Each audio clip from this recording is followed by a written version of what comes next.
ይሄንን ህፃን ለአንድ አመት ላስተምረው ፈልጋለሁ። የአንድ አመት የትምህርት ቤት ክፍያውን ወራዊ ክፍያውን እየከፈልኩኝ እሺ ለማቶ እሺ አረማቶ ተከፋቶ እሺ ስምማቶ እሺ አንዳንድ እሺ አንቺ አረም ለማቶ አንቺ አረም ይሄ ሳውን ሲጨምርበት እንት ይሆናል 1600 እሺ ይሄንን ሲጨምርበት 1800 ይሄ ሲጨምርበት 2000 በለ ዛኪሩ ዛሬ ቦስ ልትሆኝ ነው ለማ ኤስ 2400 እሺ 1 2 3 ይሄን ሲጨምርበትስ 1200 ነው 2400 ነው 2400 ከዛ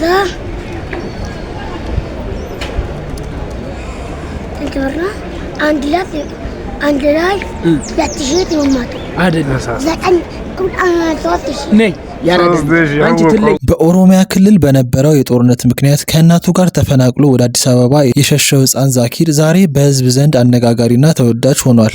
ከጦርነቱ ማዕበል በኋላ በመዲናዋ መኖሪያና መጠለያ በማጣታቸው ምክንያት ከእናቱ ጋር በጎዳና ላይ ለመኖር የተገደደው ዛኪር የዕለት ጉርሱን ለማግኘት ሲል ማስቲካ በማዞር ይሸጣል።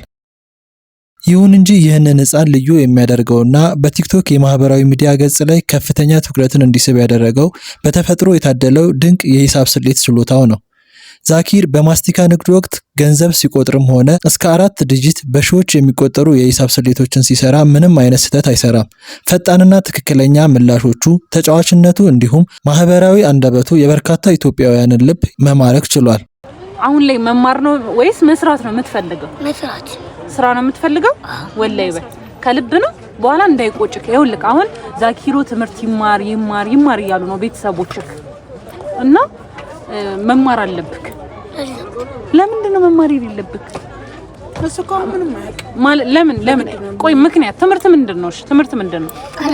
አየክ ስለማታውቅ ነው ትምህርት አታውቅም ማለት ይኸውልህ እስክሪፕቶ፣ ደብተር፣ ቦርሳ፣ ዩኒፎርም ይገዛልህና ትሄዳለህ ትምህርት ቤት ነው ዩኒፎርም ለብሰክ አይፈልግ እኮ ለምን ምክንያት ሂሳብ ላይ ጎበዝ ነህ አንተ? ቆይ ሳትማር ሂሳብ ላይ ጎበዝ ነህ አይደለ? አይችልም። ትናንትና ያባትህና ያንተን ስም ጻፈልኝ ስለው አልችልም ብሎ አልጻፈልኝም እኮ። ታዲያ ትችላለህ ዛኪር። ስለዚህ መቻል አትፈልግም? እሺ ምን ነው የምትፈልገው? እሺ የምትፈልገውን ነገር ንገረና አባት ምን ነው የምትፈልገው? ምን ነው አባ ታለ ወላሂ በጣም ትናንትና ደግሞ ዘፈንክላታ ማቲያ አልካ። አራ ሌላ ቦታ ዘፈናል እኮ። እስቲ በላ ዛኪር ዛሬ ምን ሆነክ ነው ያኮረፍከው? ምን ሆነክ ነው?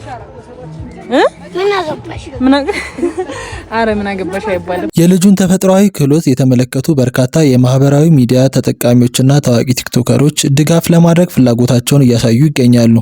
እነዚህም መካከል አንዷ ታዋቂዋ ቲክቶከር የሳሚናት በመባል የምትታወቀው ህፃን ዛኪርን ለአንድ ሙሉ አመት የትምህርትና የመኖሪያ ሙሉ በሙሉ በመሸፈን ስፖንሰር ልታደርገው ቃል ገብታለች። ይሄንን ህፃን ለአንድ አመት ላስተምረው ፈልጋለሁ። የአንድ አመት የትምህርት ቤት ክፍያውን ወራዊ ክፍያውን እየከፈልኩኝ መስከረም ላይ ደግሞ ዩኒፎርም አሰፍቼለት ወደ ትምህርት ቤት እንዲገባ ላግዘው ፈልጋለሁኝ። እግዚአብሔር ከረዳኝ ደግሞ ያው ከአንድ አመት በኋላ መመቀጠልበት ነገር ሊኖር ይችላል። ግን ለአንድ አመት የወራዊ የትምህርት ቤት ክፍያውን ከፍልለታለሁ። መስከረም ላይ ደግሞ እንዲገባ ዩኒፎርም ተገዝቶለት እንዲገባ አግዘዋለሁ። ባልተኖረ ልጅነት ውስጥ ስላለፍኩኝ ብዙ ነገር ስለማውቅ ጠዋት ቪዲዮን ሳይ በጣም ነው የተሰማኝና ትምህርት ቤት እንዲገባ ፈለኩኝ። ስለዚህ ዩኒፎርም አሰፋለታለሁ።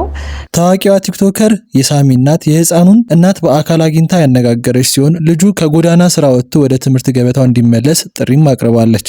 ይሁን እንጂ የቤተሰቡ የኢኮኖሚ ጫናና የተደቀነባቸው የችግር ህይወት እናትየዋ ልጁ በስራው እንዲቀጥል እንጂ ወደ ትምህርት እንዲሄድ ፍላጎት እንዳይኖራት አድርጓታል። የወበረቴ ብሪን ኡፋ መኪናን ቢታታ ኩኖ ፎቂን ይዛርታ ዱጋ ዲቆይራ ዳታ መኪና ጃርታ መኪና ቢታታ አባኬቲፍ አዳኬቲፍ እሺ ፎርሜሲ ቤታ ትምህርት ቤቴን ጋልታ በያን ደምታ አንተ ኤቪ የረቢን ቢራታ ተሂም በርሲ ፈዳኔን ዋንቂነ ኪያው ዱጋ ያ ያው ክፍያ ብቻ ሳይሆን በሰር አንቂና ከና አብረኪና ከና ቢያባኔ ማለ ኢምባርሲምና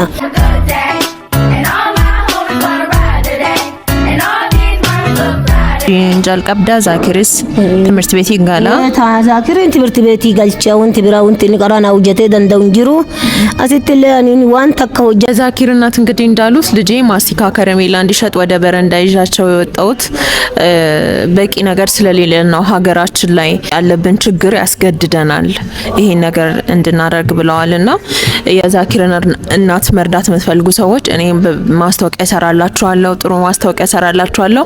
ከዛም የማስታወቂያውን ገንዘብ ደግሞ ለዛኪር እናት ትሰጧታላችሁ ማለት ነው። በዚህ ዛኪር እናት አግዘናቸው ዛኪር በረንዳ ላይ ማስቲካ ሶፍት ከመሸጥ እናድነውና ወደ ትምህርት ቤት እናስገባውላችኋል። ህፃኑ ዛኪርም ቢሆን በጉዳዩ ላይ ሲጠየቅ እኔ መማር አልፈልግም መስራት ነው የምፈልገው በማለት የቀሊልና የተጫዋችነት ስሜት ባለው አንደበቱ ምላሽ ሰጥቷል። አትማርም ክላስ ለምን አትጀምርም? ትምህርት ለምን አትጀምርም?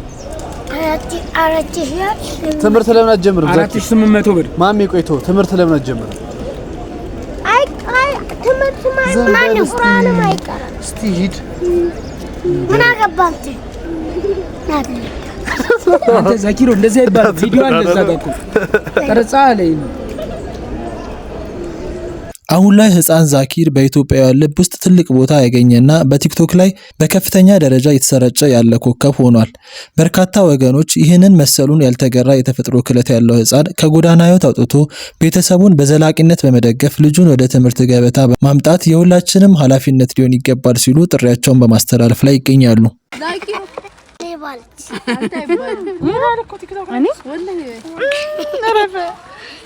ዛኪሮ ቁጭ በላል ቋቋ እንደዚህ ባምሳ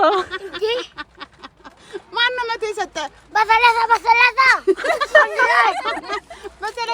ይቀርጽዋል እንተንላት አዮቲያ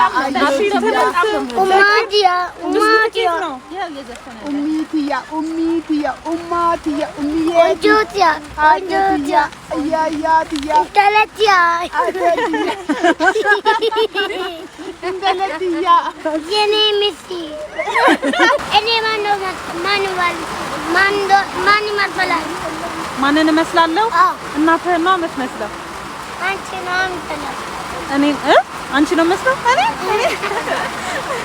እኔ ትመስላለህ ካንተ አውቀና እኔ እንዳንተ ቆንጆ ነኝ አንተ ትበልጣለህ ያለ ነው። 100 ሚሊዮን ብር ይፈልጋል። 100 ሚሊዮን ብር ሲኖረው ዛኪር 100 አይደለም መጣው ምንድነው 1000 ብሎ 1000 ሚሊዮን አትፈልገው ብቻ እንዲኖር ከዛ ምን ልታደርግበት? በቃ ቤት ይገዛለሁ። ቤት ይገዛል። እሺ ቤት ይገዛለሁ። ልብስ ይገዛለሁ። ልብስ ይገዛል። እሺ ከዛ መስጊድ ይገዛለሁ። መስጊድ ይገዛለሁ። ማሻአላ። እሺ ከዛስ ሌላስ? ከዛ ሰው ይገዛለሁ። ሰው እኮ አይሸጥም። ሰው አይሸጥም። እሺ ይገዛል። ይሸጣል። ሰው አይሸጥም።